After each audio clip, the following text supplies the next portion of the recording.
이제 하루가 지나면 지난해 국회에서 박근혜 당시 대통령에 대한 탄핵소추안이 통과된 지 꼭 1년이 됩니다. 당시 탄핵소추안의 국회 통과까지 막전막후에서 상당히 중요한 역할을 하셨던 정치인 이 자리에 모셨습니다. 먼저 영상으로 만나보시죠. 최순실 국정개입 사건이 결국 특검으로 가게 됐습니다. 박 대통령도 조사 대상이라며 헌정사상 처음으로 현직 대통령 신분으로 검찰 수사를 받는 불명예를 안게 될 전망입니다.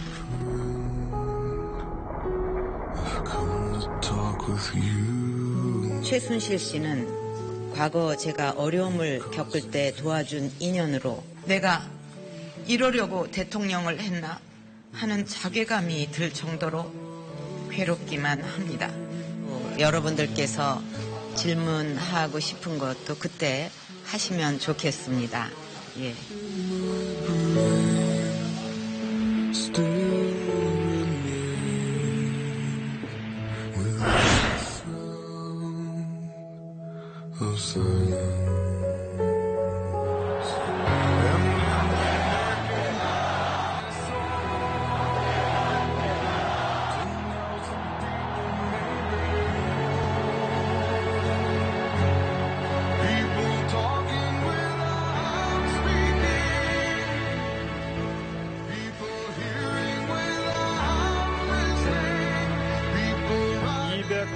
부표 중 가 234표 대통령 박근혜 탄핵소추안은 가결되었음을 선포합니다.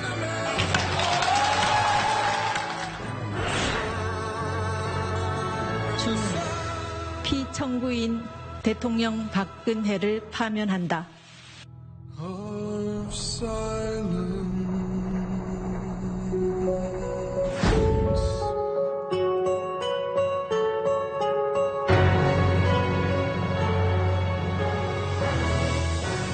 정세균 국회의장이 탄핵소추안의 국회 가결을 선포하는 방망이를 두들길 때 화면에 나타나셨던 분입니다. 당시 제1야당, 지금은 집권당이 됐습니다만 민주당의 우상호 당시 원내대표 이 자리에 나오셨습니다. 어서 오십시오. 네, 안녕하십니까. 영상 보시니까 어떻습니까? 1년 전 기억이 새록새록 살아나셨을 것도 같고 말이죠? 참 1년 지난 이야기인데 굉장히 오래전에 있었던 일처럼 이렇게 아득한 느낌이 들고요. 참 감회가 새롭습니다. 저 탄핵안이 가결됐을 때 방청석에 있던 세월호 유가족들이 소리도 지르고 막 울음을 터뜨리고 이런 장면들 이렇게 선명하게 기억이 나는데 어쨌든 1년이 참 꿈처럼 지나간 것 같으네요. 예. 당시 표정 보니까 우상호 원내대표, 옆에 있던 추미애 대표 표정이 밝지는 않았어요. 가결이 됐다라고 하는데 뭐 환호로 하신다거나. 예. 예. 사전에 의원총회를 열어서 예. 탄핵안이 가결될 경우 어쨌든 박근혜 대통령을 지지했던 많은 국민들이 착잡할 테니 너무 즐거워하거나 박수를 치거나 이러지 말자 이렇게 이제 다 약속을 하고 들어갔습니다. 그래서 속으로는 어이구 됐구나 이렇게 생각하면서도 얼굴은 좀 무표정하게 있었던 기억이 납니다. 네. 뭐 당시 자유한국당 의원석도 당연히 표정이 그렇고요. 지금 우상호 당시 원내대표 조금 전에 화면 나왔는데 역시 마찬가지로 상당히 무거운 표정으로 허공을 좀 응시하는 듯한 모습이 보이고 있는데 말이죠. 저때 그러니까 탄핵소추안이 가결될 거라고 하는 확신이 있었기 때문에 12월 9일에 표결을 밀어붙이신 겁니까? 어떻습니까? 그렇습니다. 이제 12월 2일과 12월 9일을 두고 고민을 했는데요. 아무래도 12월 2일 날 가능하면 12월 2일을 처리하고, 근데 아무래도 그 확보한 숫자가 좀 이제 아슬아슬하면 12월 9일 날 한다 이렇게 제 나름대로는 전략을 세우고 있었습니다. 그래서 당시 촛불 민심이 하루라도 빨리 좀 해달라 이런 압박이 강했기 때문에 가능하면 12월 2일 날 하고 싶었죠. 그러나 저희가 세 번 바로는 12월 2일 날 할 경우에는 한두 표 정도가 부족하거나 좀 남거나 이렇게 아슬아슬했고요. 12월 9일 날 하면 탄핵 가결선은 조금 안정적으로 확보할 수 있다고 판단을 했습니다. 예. 당시 국민의당 박지원 원내대표인가요, 그 당시? 네, 원내대표 겸 비상대책위원장. 상당히 중요한 역할을 하셨는데 1년 전에 탄핵소추안이 국회에서 통과되고 나서 그 당시 주영진의 뉴스브리핑에 박지원 의원이 나와서 한 이야기가 있어서 그걸 한번 드리겠습니다. 보시고 박지원 의원의 이야기가 맞는지 우상호 의원님의 기억과 일치하는지 한번 검증해 주시죠. 저는 잘 아시다시피 2일 표결을 하면은 부결된다. 그렇기 때문에 9일 표결을 하면 가능하다. 이렇게 얘기를 해가지고 엄청난 비난을 받았습니다. 그런데 사실 제가 처음 새누리당 비박계의 40표가 필요하다. 그러다 60표가 필요하다라고 했는데요. 뚜껑을 열어봐야 알잖아요. 그래서 우리 당의 최이배 의원이 간표위원으로 선정돼서 현장에 있었어요. 그러니까 200표가 넘으면은 나에게 손을 들어주라. 어떻습니까? 결과적으로 새누리당 비박계 의원들 네. 그분들을 이 탄핵소추안 가결 찬성표에 도장을 찍도록 하기 위해서 시간이 필요했다는 게 박지원 의원의 이야기인데.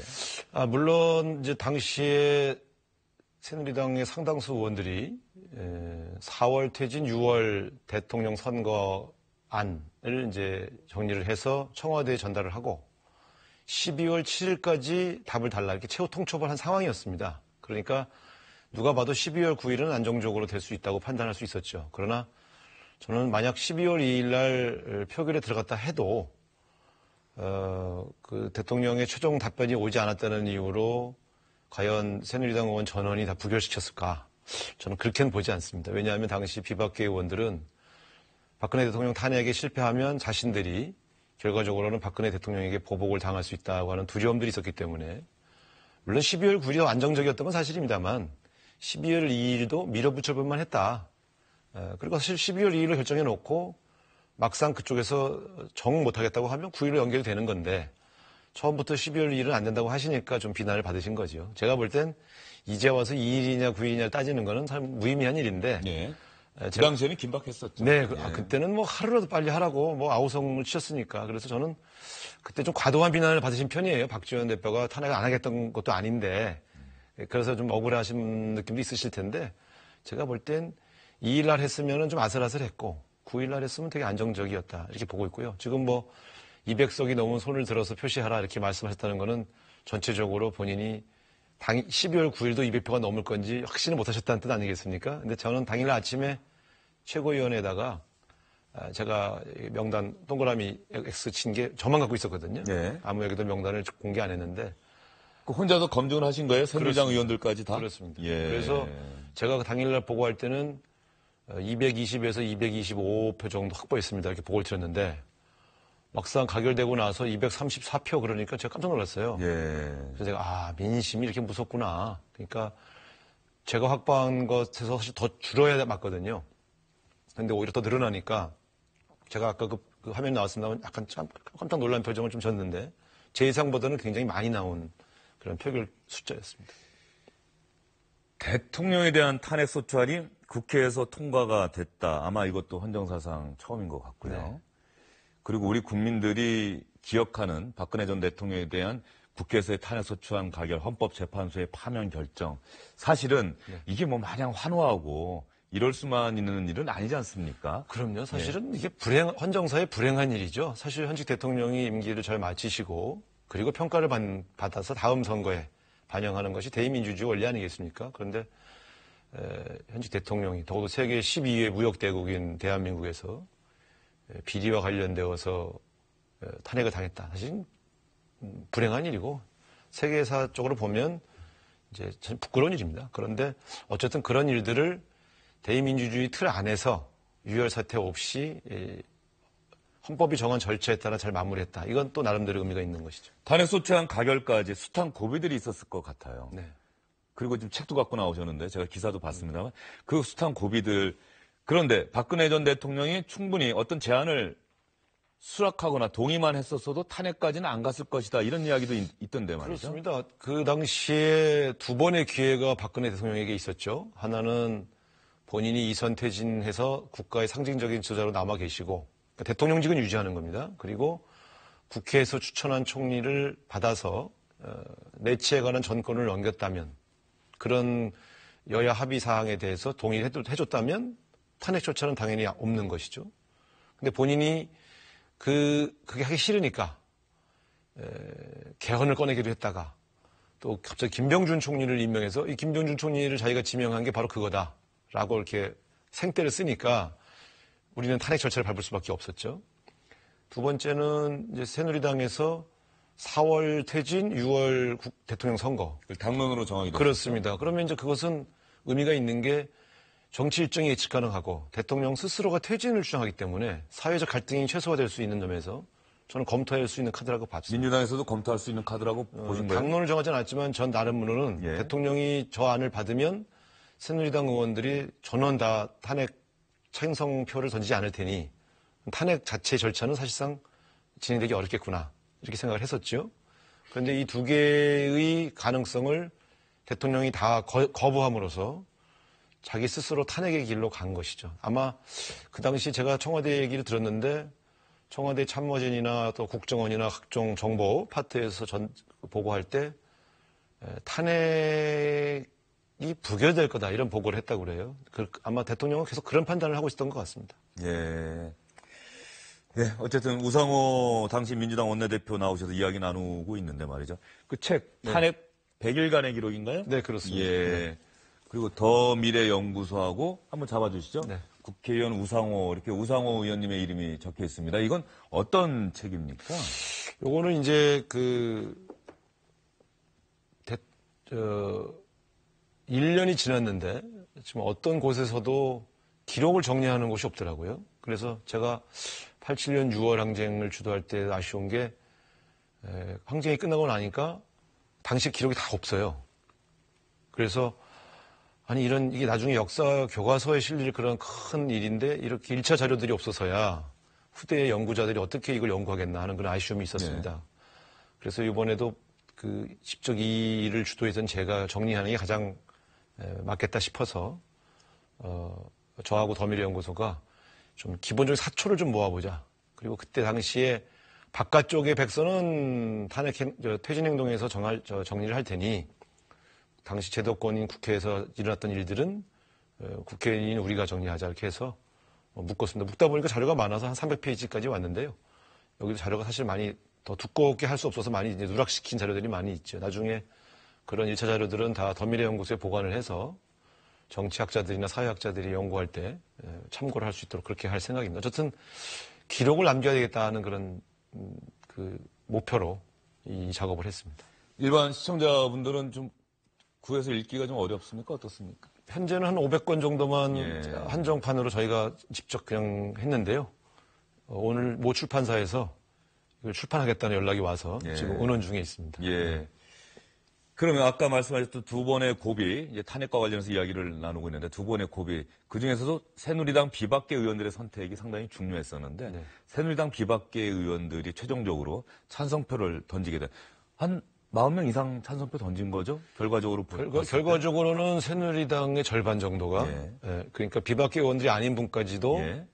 탄핵 찬성에 참여하신 겁니다. 그렇기 때문에 그러나 이제 일단 시작은 비박계 의원들이 중심이 돼서 모임을 만들고 그 모임이 거의 매일 모이셨거든요. 거기서 의논을 해가면서 단계적인 어떤 그런 이제 의견들을 진전시켜 왔는데 그때 저랑 뭐 통화도 하고 만나기도 하고 그랬는데 상당히 그분들이 압박이 심했습니다. 왜냐하면 새누리당의 전통적 지지층 또 박근혜 대통령을 중심으로 한 권력층에서 굉장히 뭐랄까요 직간접적 압박을 가했던 것이죠. 예. 네. 그러니까 근데 그분들이 그걸 이겨내고 탄핵에 동참해 주신 것도 저는 높이 평가할 일이라고 생각합니다. 예.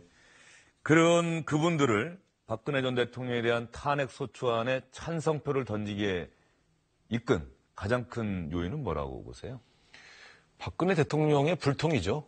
일단 1차적인 원인은. 왜냐하면 이분들은 끊임없이 타협안을 내놓은 건데 박근혜 대통령이 그걸 걷어찼으니까 이분들이 그 자신들의 탄핵에 참여하는 것을 거둘 명분은 없었고요. 그러나 무엇보다도 중요한 건 역시 촛불 민심이었다고 생각합니다. 이분들이 촛불 집회 때마다 정장을 입지 않고 사복을 입고 그 근처에 다 나가보셨다고 그래요. 상당수의 비박계 의원들이. 예. 나갔다 와서는 자신들끼리 모여서 이 민심은 거스를 수 없겠다. 이건 뭐 엄청난 민심이고 잘못하면 대한민국의 헌정이 중단될 수도 있다. 그런 두려움을 느끼셨다고 그래요. 그래서 결국 민심에 굴복한 것이죠. 예. 1년이 지났습니다. 우상호 당시 원내대표는 그만두신 지 얼마나 되셨습니까? 6개월 됐습니다. 6개월 되셨고요. 이번에 새해 예산안 처리 과정 다 지켜보셨을 텐데 네. 우원식 원내대표 그러고 보니 민주당은 계속 성이 우씨인 분들이 원내대표를 2년 연속 하게 아무래도 됐네요. 우씨가 좀 우월한 성이니까. 예. 어떻습니까? 지난해 예산안 협상과 올해 예산안 협상 뭐 달라진 환경에서 하긴 했을 텐데 굉장히 말이죠. 올해 더 힘들었을 겁니다. 왜냐하면 작년에는 저희가 야당이어서 여소야대에서 야대의 야당이었지 않습니까? 그러다 보니까 야당 간의 협력을 딱 맞추면 훨씬 더 힘이 있고 또 여당 간의 협상력도 있었는데 이게 여소야대에서 우리가 이제 소위 말해 여소 120석의 여당이다 보니 굉장히 어려움을 겪는 걸 많이 봤습니다. 제가 볼 땐 120석의 의석을 가지고 이 정도 예산안 통과시킨 것도 전 참 잘하신 일이라고 생각합니다. 굉장히 힘드셨을 거예요. 네. 우상호 의원 오랜만에 모셨고 어렵게 모셨습니다. 이제 내년에 지방선거도 있고 말이죠. 민주당 새로운 대표도 아마 내년 8월쯤에는 다시 네. 뽑아야 될 건데 말이죠. 앞으로 정치적 진로 고민을 좀 하고 계실 것 같은데 뭐 서울시장 얘기도 언론에서 나오고 말이죠. 네. 예. 뭐 주변에서 권유하는 분들이 꽤 있습니다만 어쨌든 저와 함께 정치를 하는 동료 그룹들하고 좀 긴밀하게 상의하고 있습니다. 이제 조만간 결론이 내려지면 그때 국민들에게 말씀드리도록 하겠습니다. 예. 서울시장을 고민하고 계신다는 말로 해석을 해도 되겠습니까? 그렇습니다. 예. 네. 알겠습니다. 1년 전이죠. 12월 9일. 이제 하루만 지나면 12월 9일입니다. 국회에서 헌정사상 처음으로 현직 대통령에 대한 탄핵 소추안이 가결됐습니다. 당시 정치인들의 치밀한 판단, 전략 이런 것들도 상당히 중요했습니다만 무엇보다도 촛불 민심이 대통령에 대한 탄핵을 이끌었다라고 하는 우상호 의원의 말이 기억에 남습니다. 의원님 오늘 말씀 잘 들었습니다. 감사합니다.